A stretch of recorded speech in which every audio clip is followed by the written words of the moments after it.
Hello दोस्तों, स्वागत है आपका हमारी इस नई वीडियो में। आप देख रहे हैं आपका अपना यूट्यूब चैनल अप्रेंटिसशिप गाइड, जिसमें है ऑल अबाउट अप्रेंटिसशिप ट्रेनिंग। दोस्तों, आज की वीडियो में हम बात करेंगे महावितरण यानी Maharashtra state electricity distribution corporation limited, जो कि महाराष्ट्र गवर्नमेंट का एक एंटरप्राइज है, जिसको महाडिस्कॉम या MSEDCL के नाम से जाना जाता है। इसके द्वारा निकाली गई ITA पास आउट कैंडिडेट के लिए विद्युत सहायक की भूमि भर्ती के बारे में। जी हाँ दोस्तों, MSEDCL की ओर से विद्युत सहायक इलेक्ट्रिकल असिस्टेंट के कुल 5,347 पदों के लिए वैकेंसीज निकाली गई, जिसका एप्लीकेशन फॉर्म जनवरी महीने में ही भरना शुरू हो जाएगा। इसमें क्या क्या एलिजिबिलिटी क्राइटेरिया रखा गया है, कैंडिडेट के लिए एज लिमिट क्या रखी गई है, वो सारी जानकारी इस वीडियो में मैं देने वाला हूं। दोस्तों, सबसे पहले तो चलेंगे हम इसके ऑफिशियल नोटिफिकेशन पे और जानेंगे कि उसमें क्या क्या एलिजिबिलिटी क्राइटेरिया रखा गया है। दोस्तों, हालांकि मैंने इस टॉपिक को लेकर 2 शॉर्ट वीडियो ऑलरेडी बना रखे हैं, लेकिन कैंडिडेट्स की डिमांड है कि आप एक बार फुल वीडियो बना के हमें सारी चीज़ इसमें क्लियर कर दो, तो इसलिए मैं ये फुल वीडियो बना रहा हूँ। दोस्तों, चलते हैं इसके ऑफिशियल नोटिफिकेशन पे और जानते हैं डिटेल्स। दोस्तों, अप्रेंटिसशिप ट्रेनिंग और टेक्निकल सरकारी जॉब्स के लेटेस्ट अपडेट पाने के लिए आप हमारे चैनल को सब्सक्राइब कर ले, बेल आइकन पर क्लिक कर नोटिफिकेशन ऑन कर ले, ताकि वीडियो के माध्यम से आप तक सारी जानकारी पहुँचते रहे।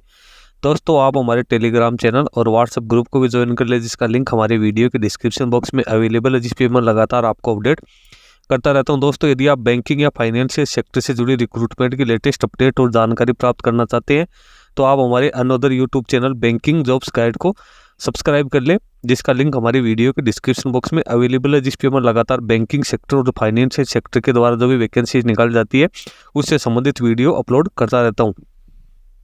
दोस्तों, ये महाडिस्कॉम या महावितरण के द्वारा निकाला गया नोटिफिकेशन है, जो कि गवर्नमेंट ऑफ महाराष्ट्र के अंडर में आता है। इसकी ये नोटिफिकेशन आप देख सकते हो। इसका नोटिफिकेशन नंबर डी है 06/2023 और ये 19/12/2023 को 29/12/2023 को रिलीज किया गया। दोस्तों, इसकी आप लैंग्वेज देख रहे होंगे कि मराठी भाषा में पूरा दिया हुआ, इसमें इंग्लिश या हिंदी कहीं लैंग्वेज नहीं है, तो ये पूरा मराठी भाषा में दिया हुआ नोटिफिकेशन था। जो कैंडिडेट खास तौर से जो मराठी भाषा का नॉलेज रखते हैं, जिन कैंडिडेट को मराठी भाषा का नॉलेज है, या ऐसे कैंडिडेट जो महाराष्ट्र से बिलोंग करते हैं, वो कैंडिडेट तो इसको सारी जो इसकी एलिजिबिलिटी क्राइटेरिया वो इसको समझ सकते हैं। हालांकि मैं भी मराठी भाषा का जानकार नहीं हूँ, लेकिन मैंने इसको इंग्लिश में आप कैंडिडेट्स के लिए इसको ट्रांसलेट किया है, और उसके बाद में मैंने जो इसके इंपॉर्टेंट पॉइंट्स है वो आपके साथ में शेयर करूंगा। सबसे पहले तो आप देख सकते हो कि इसमें 3 वर्ष के लिए कैंडिडेट को विद्युत सहायक यानी इलेक्ट्रिकल असिस्टेंट के पद पे रखा जाएगा ना। शुरुआती 3 साल के लिए कैंडिडेट को कॉन्ट्रैक्ट पीरियड पर रखेगा। जैसे 3 साल की ट्रेनिंग अवधि या जो उनका कॉन्ट्रैक्ट पीरियड कंप्लीट हो जाएगा और उनकी यदि परफॉर्मेंस अच्छी रही, उसके बाद उनको रेगुलर पे स्केल में नियमित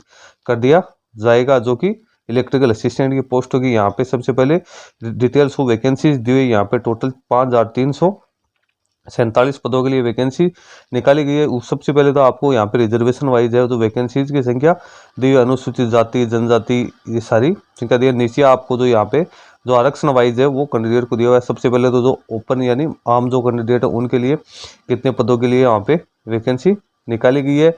उसके बाद महिला है, उसके बाद खिलाड़ी कोटे हैं, फिर एक सर्विसमैन है, फिर जो प्रकल्पग्रस्त है वो, फिर भूकंपग्रस्त है, फिर शिकाऊ उम्मीदवार जिसको अप्रेंटिस ट्रेनिंग कहते हैं, तो उनके लिए कितनी वैकेंसीज यहाँ पे रिजर्व कर रखी है। उसके बाद दिव्यांग उम्मीदवार है, तो उनके लिए यहाँ पे वैकेंसीज कितनी कर रखी है वो चीज़ यहाँ पे दी हुई है। अब यहाँ पे जो एजुकेशन क्वालिफिकेशन की गणना है उसकी डेट है 29/12/2023। एजुकेशन क्वालिफिकेशन में क्या होना जरूरी है, तो महाराष्ट्र राज्य माध्यमिक या उच्च माध्यमिक शिक्षा मंडल से कैंडिडेट 10+2 एग्जाम पास होना जरूरी है। कैंडिडेट के पास में महाराष्ट्र की 12th की डिग्री होने 12th की एजुकेशन क्वालिफिकेशन होनी जरूरी। इसके साथ ही कैंडिडेट के पास में ITA का सर्टिफिकेट होना जरूरी है, इलेक्ट्रिकल या वायरमैन के अंदर। तो कैंडिडेट ये थोड़ा ध्यान रख ले कि इलेक्ट्रिकल या वायरमैन में उनके पास होना जरूरी है। जो महाराष्ट्र राज्य व्यवसाय परीक्षा मंडल है उनके द्वारा जारी किया हुआ 2 वर्ष का सर्टिफिकेट होना जरूरी है। एज लिमिट की यहाँ पे बात करें तो एज लिमिट मिनिमम 18 वर्ष और मैक्सिमम 27 वर्ष रखी गई है, जिसमें यहाँ पे रिजर्वेशन वाली कैटेगरी को रिलैक्सेशन भी दिया जाएगा। अब यहाँ पे लिखा मानदंड यानी सैलरी, जो ट्रेनिंग पीरियड होगा 3 साल का कॉन्ट्रैक्ट पीरियड होगा, तो इसमें कैंडिडेट को क्या सैलरी यहाँ पे दी जाएगी। तो पहले साल कैंडिडेट को 15,000 रुपये दिए जाएंगे, दूसरे साल यहाँ पे 16,000 रुपये दिए जाएंगे, तीसरे साल यहाँ पे 17,000 रुपये कैंडिडेट को दिए जाएंगे। उसके बाद जैसे कैंडिडेट के 3 साल के जो कॉन्ट्रैक्ट अवधि है वो समाप्त हो जाएगी, उसके बाद कैंडिडेट को रेगुलर पे स्केल में यहाँ पे अपॉइंट कर दिया जाएगा। 25,880 रुपये से लेकर जो कि है से शुरू होगी 25,000 ₹880 से यहाँ पे इसकी जो पे स्केल है वो शुरू होने वाली है। उसके बाद में आप आगे देख सकते हो यहाँ पे इंपॉर्टेंट डेट्स की अपन बात करें तो इसका जो ऑनलाइन एप्लीकेशन फॉर्म का जो URL लिंक है वो 2024 के मध्य में इसका एक्टिवेट कर दिया जाएगा। इसमें जो इसका जो ऑनलाइन एग्जाम है वो फरवरी या मार्च 2024 में होना संभावित है।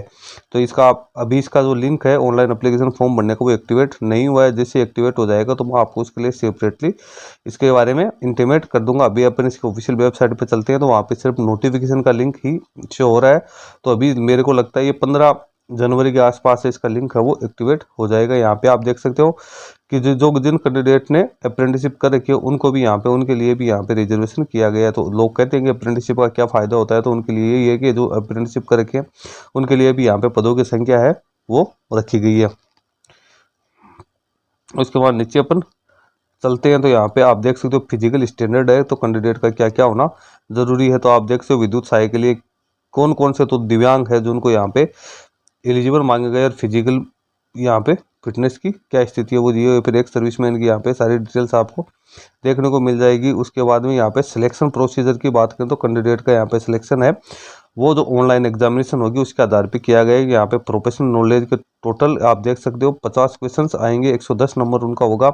उसके बाद में जनरल एप्टीट्यूड है जिसमें रीजनिंग है, रीजनिंग के 40 क्वेश्चंस 20 नंबर के होंगे। क्वांटिटी एप्टीट्यूड के 20 क्वेश्चंस 10 नंबर के होंगे। मराठी लैंग्वेज के 20 क्वेश्चंस 10 नंबर के होंगे। इस प्रकार से टोटल 130 क्वेश्चंस होंगे जो कि 150 नंबर के होंगे। और आपको जो टाइम पीरियड अलॉट किया जाएगा वो 120 मिनट किया जाएगा। यहाँ पे नेगेटिव मार्किंग भी रखी गई यानी कैंडिडेट के प्रत्येक गलत आंसर के लिए 0.125 अंक यानी 1/4 अंक यहाँ पे कटौती की जाएगी। उसके बाद में ऑनलाइन एप्लीकेशन किस प्रकार से कैंडिडेट को करना है तो ऑनलाइन एप्लीकेशन फॉर्म भरने के लिए कैंडिडेट को www.mardiscom.in की ऑफिशियल वेबसाइट पे जाना है। उसके बाद कैंडिडेट को अपना रजिस्ट्रेशन करके सारी जो डिटेल्स है उसका अच्छी तरीके से फिलअप करनी है। इसका जो एप्लीकेशन फॉर्म हो जनवरी के मध्य में आपको उपलब्ध करा दिया जाएगा।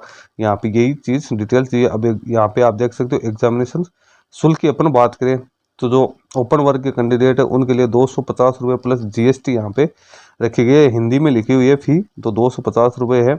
उसके बाद जो अदर फिजिकली डिसेबल पर्सन या अदर जो रिजर्वेशन कैटेगरी के कैंडिडेट है उनके लिए 125 रुपये यहाँ पे फी रखी गई है और प्लस GST है। इसका पेमेंट आप ऑनलाइन या इंटरनेट बैंकिंग के माध्यम से आपको उसका पेमेंट करना, क्रेडिट कार्ड डेबिट कार्ड के माध्यम से आप कर सकते हो। अब इसमें यह है कि जो मेन जो इम्पोर्टेंट जो इसका क्ल्यू है जो एलिजिबिलिटी है तो कैंडिडेट है वो महाराष्ट्र का डोमिसाइल होना जरूरी है ना, कैंडिडेट को मराठी भाषा का नॉलेज होना जरूरी है। वही कैंडिडेट इसके लिए अपना एप्लीकेशन फॉर्म है वो सबमिट कर सकते हैं। उसके लिए महाराष्ट्र डोमिसाइल होना जरूरी है। तो जो कैंडिडेट मेरे चैनल पे भी बहुत सारे ऐसे कैंडिडेट जुड़े हैं जो महाराष्ट्र से बिलोंग करते हैं तो महाराष्ट्र के कैंडिडेट के लिए मैंने ये वीडियो बनाया है और वही इसका नोटिफिकेशन है वो समझ सकते हैं। तो जो भी महाराष्ट्र डोमिसाइल है जो मराठी भाषा के जानकार है वो कैंडिडेट इसमें अपना एप्लीकेशन फॉर्म हो सबमिट कर सकते हैं। दोस्तों इसके बारे में अदर कोई अपडेट आएगी तो मैं अपने यूट्यूब चैनल के माध्यम से आप तक पहुंचाता रहूंगा। इस वीडियो में इतना ही। वीडियो अच्छा लगे लाइक शेयर करना, कोई क्वेरी हो कमेंट करके बताना। धन्यवाद दोस्तों।